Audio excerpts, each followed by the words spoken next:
지금이 금융위기인가 아니면 코로나 시절인가 여러 가지를 따져봐도 그럴 때가 아닌데 시장의 변화는 굉장히 빠르게 나오고 있고 여기서 더 짜증나는 건 우리만 그렇다는 거예요. 같이 조정을 받고 있는 바이오 업종 중에서도 관련된 종목군들 같은 것들은 다시 한번 자세히 들여다봐야 될 것 같아요. 가장 힘든 주를 우리가 보내고 있어요. 근데 11월 중에 한 주가 지난 거고요. 우리한테는 12월도 있고 매해 연도에 강한 힘을 또 끌어당겨주는 25년도의 1분기가 기다리고 있습니다. 그때까지 우리가 살아남으려면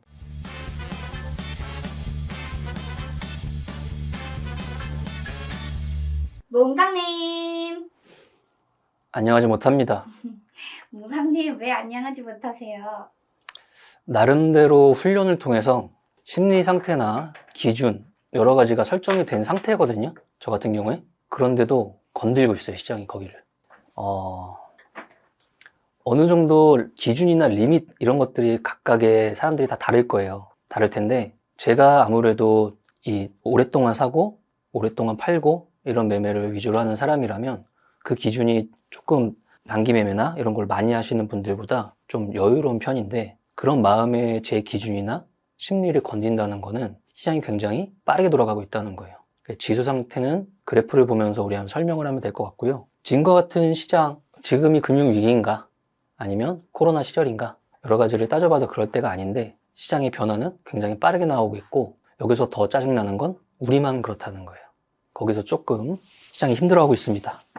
Train for Living이에요. 주식시장에서 살아남는 심리투자 법칙. 알렉산더 엘더가 지은 책입니다. 이 책이 진짜 두꺼운 책인데 마지막 챕터 정도 돼요. 480페이지에 보면 제목이 심리와 확률이에요. 내가 지금 어떠한 심리 상태와 이기고 있는 확률, 단 1%라도 높은 확률로 시장을 대하고 있는가에 대한 부분이에요. 굉장히 중요한 개념이라고 생각하는데 책에서 차지하는 부분은 요만큼이에요. 그쵸? 어느 정도 기술적 부분, 완료가 된 상태라면 심리가 굉장히 영향을 많이 준다는 걸 다들 경험을 해보실 거예요. 오늘 같은 장세, 최근 같은 이런 느낌, 연속적으로 계속 팔아대는 삼성전자 여러 가지를 따져봤을 때 당연히 심리를 자극하고 있는 겁니다.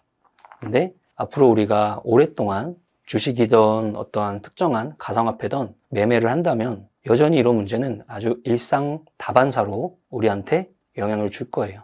그래서 항상 우리가 공부할 때 기준이 필요하다는 거죠. 누군가한테는 신용 쓰고 있는 사람은 신용에 대한 기준, 아니면 단기 매매하는 사람들한테는 손절매에 대한 기준, 그 다음 전체적으로 계좌에 대한 기준, 이런 것들이 있는 거죠. 이럴 때 다시 한번 찾아보는 책 중에 하나입니다. 시장 한번 보죠. 담백하게 한번 보죠. 자, 코스피 오늘 2.64% 빠졌어요. 근데 그림은 4연속 음봉이 나오고 있어요. 그래서 주봉으로 따지고 들면은 이번 주에 주봉 하나가 마이너스 5.6% 정도 빠지고 있는 한 주입니다. 이 앞에 이 밑꼬리가 8월 5일이 포함된 그 한 주였어요. 하루에 지수가 8%씩 밀린 날이었죠. 단발성 에너지가 한번 나왔었고 지금은 그 자리 일단 채워나가고 있어요. 전저점은 어제 갱신이 됐고 8월 5일은 오늘 위협을 하고 있는 상태입니다. 크게 한번 볼게요.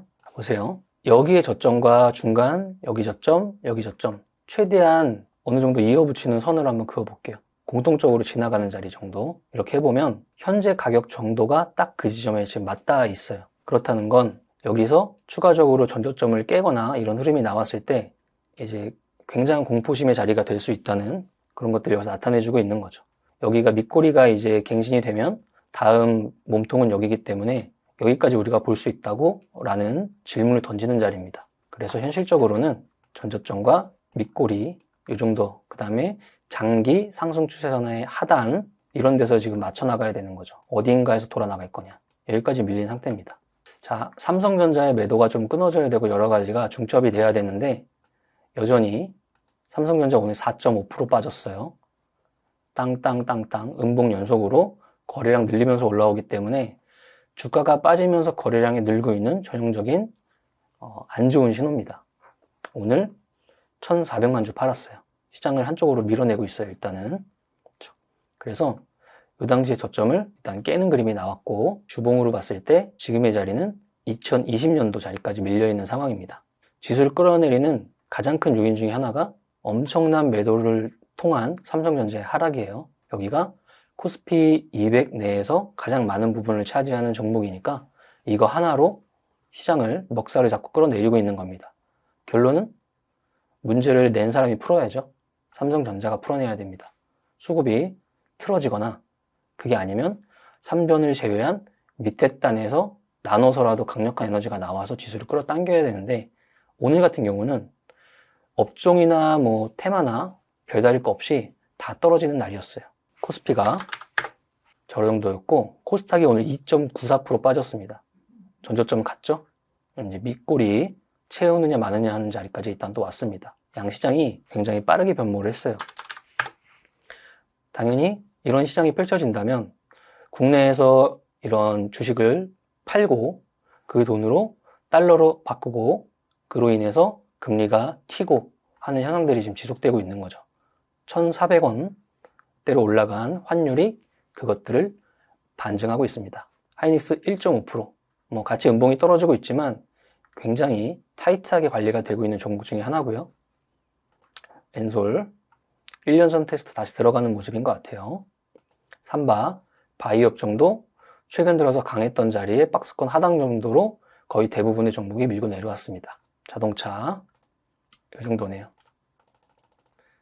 HMM 우리의 피 같은 혈세로 회사를 살려냈고 결론은 이 회사를 매각을 해야 되겠죠. 장기적으로는 매각을 할 회사고요. 한국전력, 인프라입니다.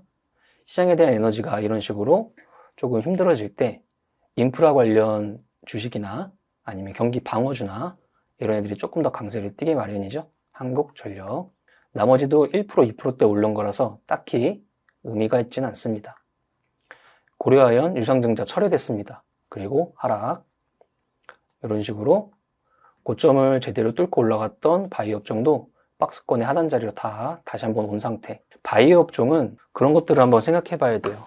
바이오 업종 중에서 매년 일어나는 여러 가지 학회들이 있는데 그런 것들 중에 가장 이름 있는 게 한 두 가지 정도 꼽을 수 있을 것 같아요. 2025년 JP모건 헬스케어 컨퍼런스 1월 13일 날 열리고요. 그 다음에 3월 달에 AACR이라고 미국 암 학회가 열려 있습니다. 그래서 같이 조정을 받고 있는 바이오 업종 중에서도 헬스케어 컨퍼런스나 미국 암학회 관련된 종목군들 같은 것들은 다시 한번 자세히 들여다봐야 될 것 같아요. 그 다음 나머지 것들 특징들이 다 있어요. 웬만한 것들 다 떨어지는 하루였고요. 그 다음에 코스닥 시장 같은 경우는 두 자릿수 하락률 10% 이상 하락하는 게 굉장히 많이 나왔어요. 이게 어떤 현상이냐면 신용을 건드린 거예요. 신용을 쓰시는 물량들을 시장에 압박이 들어가니까 신용 반대 매매가 작동을 하는 모습이 오늘 보였던 것 같아요. 그러면 신용 반대 매매가 일회성으로 끝나면 너무 좋겠지만 내일에 대한 추세가 변하지 않으면 또 자극을 할 거고 그런 것들이 빨리 거꾸로 아이러니하게도 빨리빨리 소화가 돼야 바닥을 잡아 나가는 거죠. 그래서 오늘 하루 종일 변동성 마이너스 10%짜리 종목들이 다수가 발생하는 거 보면은 신용 반대 매매가 시장에 출현을 하고 있는 것 같습니다. 자, 삼성전자 거래대금 1등, 하이닉스 2등, 알테오젠 4% 하락. 시장에서 강한 종목은 강할 때 더 강하게 보여주고 약할 때 최대한 덜 떨어지고 그런 게 강한 종목이에요. 그런 특징들을 갖고 있죠. 하나오션 마이너스 8%, 원전 관련주 순환매, 하나시스템 시장이 이렇게 빠지는데 하나시스템은 제자리 했습니다. 강한 종목의 특징이죠. 자, 그 정도고요. 네이버는 천천히 외인과 기관의 수급이 최근 들어 많이 변하고 있어요. 1년 선을 돌파할 수 있을까 없을까 딱 대기 상태에 있는 상태입니다. 유한양행, 미래에셋 벤처 투자 이때 한번 하루 쉬고 이때 한번 두 번 다 스페이스X 투자 이력이 부각받으면서 상승. 리가켄바이오 같은 강한 종목도 이런 식으로 그죠? 근데 다른 종목들이 추세가 이렇게 약해진 상태에서 이렇게 떨어지는 거라면 얘네들은 이렇게 해놓고 여기서 떨어지는 거니까 그냥 박스권 플레이 같은 걸 하고 있는 거죠. 그렇습니다. 자, 탑30 보겠습니다. 개별주가 많을 수밖에 없고요. 뭐 그나마 테마적 성격의 흐름에서 본다면 로봇 관련 작은 종목들의 순환매가 그나마 보이는 날이었습니다. 휴림 로봇, 그다음에 유진 로봇, 신규 상장의 하이젠 R&M, 고유명사 대명사 로보로보, 스맥 이런 애들이 이제 로봇 관련주 라인이고요. RS 오토메이션 이런 애들까지. 그 다음에 아주아이비 투자, 미래에셋 벤처 투자 두 개 다 창투사 관련주인데요. 스페이스X에 투자했다는 이력 때문에 같이 상승하는 모습. 특징점이 다 작은 종목들만 살아남았고요.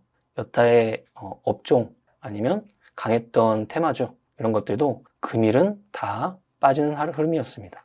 그래서 오늘 이런 흐름으로 시장의 심리를 완전히 장악을 해놨기 때문에 내일 11월 14일이잖아요. 둘째 주 목요일이에요. 그러면 옵션 만기 날입니다. 그래서 옵션 만기랑 이런 시장의 동향이 딱 맞아 떨어졌을 때 한번 지금보다 한 단계 더 내려간 자리를 보여주고 올라올 수 있을 것이냐, 아니면 내일도 신용에 대한 흐름 같은 것들이 시장에 소화되는 흐름으로 오늘과 비슷한 흐름으로 진행할 수밖에 없느냐 지켜보는 한 주입니다. 11월 한 주 중에서 이번 주가 가장 힘든 주를 우리가 보내고 있어요. 근데 11월 중에 한 주가 지난 거고요. 우리한테는 12월도 있고, 그 다음에 매해 연도에 강한 힘을 또 끌어당겨주는 25년도의 1분기가 기다리고 있습니다. 그때까지 우리가 살아남으려면 물타기 하지 말아야 되고, 신용 조절 잘 하셔야 되고, 쓰시는 분들은 무리를 크게 하면 안 되는 장이겠죠. 힘내셔야 됩니다. 뭐 정신없고 복잡하고 짜증나고 막 그럴 거예요, 마음이. 근데 그게 다 시장이 우리들을 실험하고 있는 겁니다. 이런 장세 잘 이겨내야 나중에 코로나2, 뭐 전쟁2, 금융위기2 이런 것들 발생했을 때 정신 똑똑히 차리고 다수가 같은 방향으로 갈 때 정신 딱 차린 사람들이 공부했던 대로 그때 돈을 벌 수 있는 방향성을 딱 만들어서 행동할 수가 있는 거죠. 그걸 위해서 오늘 같은 이런 흐름도, 이번 주에 이런 흐름도 다 우리를 시험하고 있는 거고 이겨내야 될 흐름이다, 이렇게 생각하시면 될 것 같아요. 힘내십시오. 저도 실전적으로 시장을 지금 하고 있는 입장에서 하루 종일 뭐 그런 생각을 하고 있지만, 저도 이렇게 말하면서 힘을 얻고 우리 회원분들도 영상을 들으면서 힘을 얻고 해서 이런 자리를 손잡고 잘 이겨내는 거죠. 화이팅입니다. Just do it. 불가능은 없다. 다 이럴 때 해당되는 이야기입니다. 자, 오늘은 차분하게, 너무 오늘 까불면 욕먹을 것 같아요. 차분하게 마감하겠습니다. 화이팅 하십시오. 하나, 둘, 셋, 넷. 나는 생년안에 100억 부자 될 거야. 화이팅!